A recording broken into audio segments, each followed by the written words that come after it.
Morning students, आज हम हिंदी विषय में हिंदी व्याकरण में वृद्धि संधि का अध्ययन करेंगे। वृद्धि संधि की परिभाषा लिखी है। संधि करते समय ए आ के साथ ए आई हो तो आई बनता है। जब ए आ के साथ ओ औ हो तो औ बनता है। तो वृद्धि स्वर संधि कहलाती है।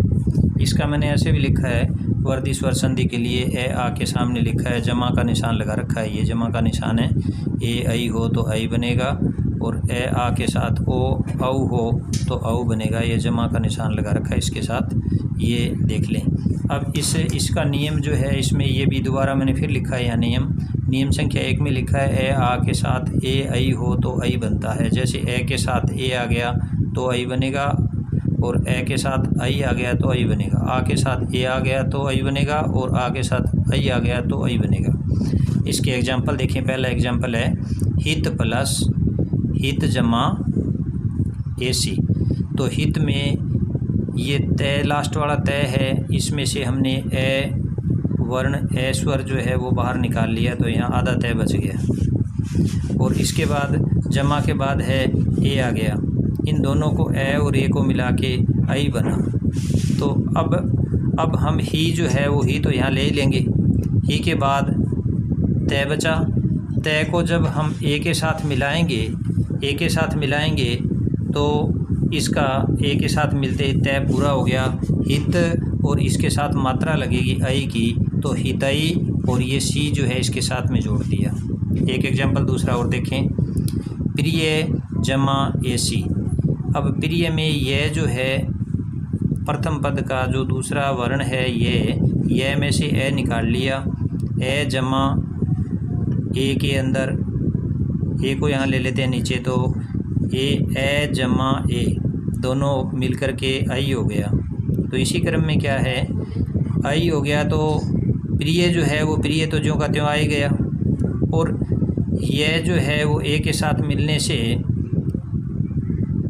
ए का जब स्वर के साथ मिलाया तो ये पूरा हो गया और इसके साथ आई की मात्रा लगाते हुए हमने प्रिय, और ये सी जो है, ये सी जो है वो और इसके साथ जोड़ दिया तो प्रिय सी बना। तीसरा एक और देखें, धन जमा ए सी लिखा है। तो धन में न जो वर्ण है इसमें से हमने ए निकाल लिया और ए यहाँ आ गया। दोनों को मिला के आई बनाना है। यहाँ आधा न बचा। आधे न को जब हम आई के साथ मिलाएंगे तो न पूरा हो जाएगा। स्वर और व्यंजन मिलने से न पूरा हो गया। अब इसके बाद हमें मात्रा लगानी है आई की, तो ध तो ज्यों का त्यों आ ही गया।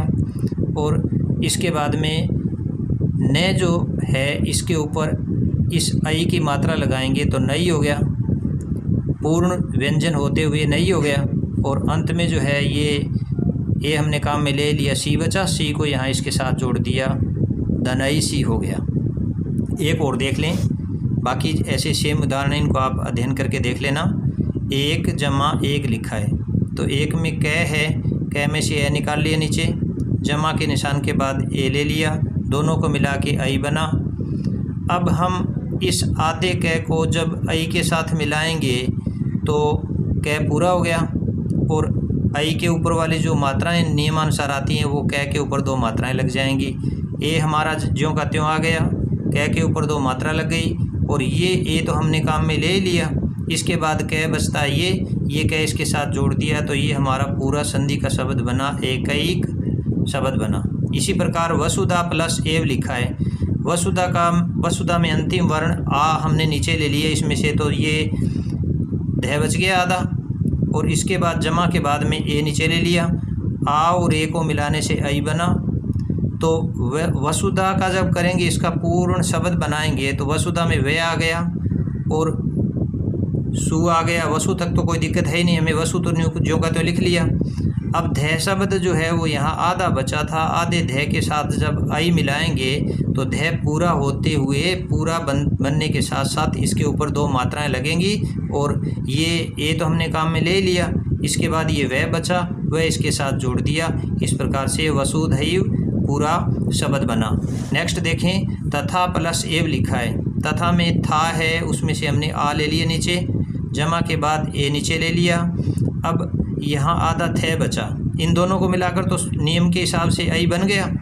अब इस थे के साथ जब आई को मिलाएंगे तो आई के मिलते ही इस थे के ऊपर दो मात्राएं लगेगी और स्वर और व्यंजन मिलने से थे पूरा हो जाएगा।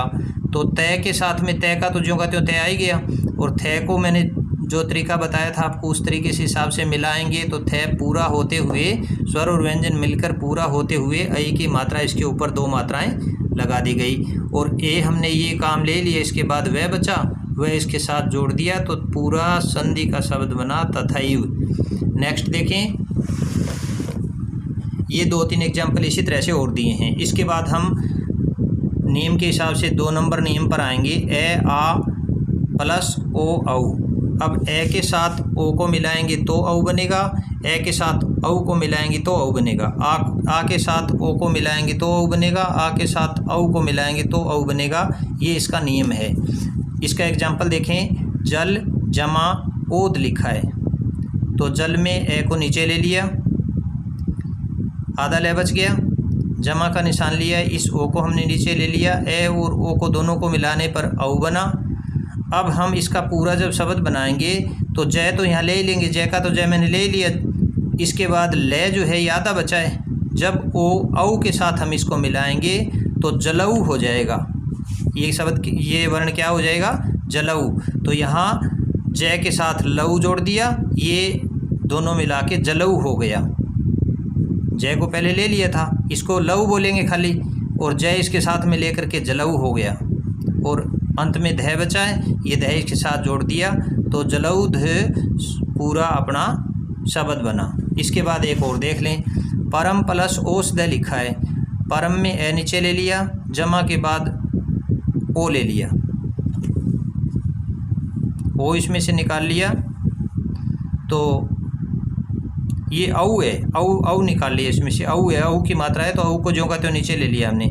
ए और औ को मिलाएंगे, जैसे नियम में बताया था मैंने, ए और औ को मिलाएंगे तो औ बनेगा, तो ए के साथ औ मिलाया तो औ बना। तो अब क्या करेंगे, परम तक तो ज्यों का त्यों ले लो, एक बार पर ले लो, खाली पर पहले ले लिया। अब मैं आधा बचा हुआ है, मैं आधे को जब हम औ के साथ मिलाएंगे तो मऊ बनेगा, तो ये मऊ बन गया। तो परमऊ यहाँ तक तो बिल्कुल आपको क्लियर समझ में आ गया।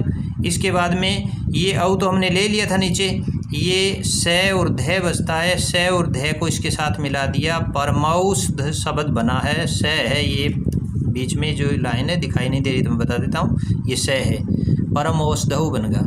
इसके बाद देखिए नेक्स्ट, महा प्लस औषध शब्द लिखा है औषध। तो अब महा में आ हमने नीचे ले लिया, आधा है बच गया, जमा के निशान के बाद इस औ को हमने नीचे ले लिया, ये औ आ जाएगा ज्यों का त्यों नीचे, दो मात्राएं हैं, ये औ आ गया। अब आ और औ को मिलाने से औ बना, तो हमारा जो संधि का पूरा शब्द बनेगा वो ऐसे हो गया, मैं और हा के साथ ये जब मिलाएंगे, ये है आधा बचा था, आ तो हमने नीचे ले लिया, आधे है को इस औ के साथ मिलाएंगे तो हाउ हो गया। तो मैं हाउ और से और ध, ये जो है ना औ लेने के बाद जो शेष बचे हैं से और ध, इनको साथ में यहाँ मिला दिया, महुस्द शब्द बना। इस तरह से हम हिंदी में वृद्धि संधि की जानकारी प्राप्त करेंगे। धन्यवाद।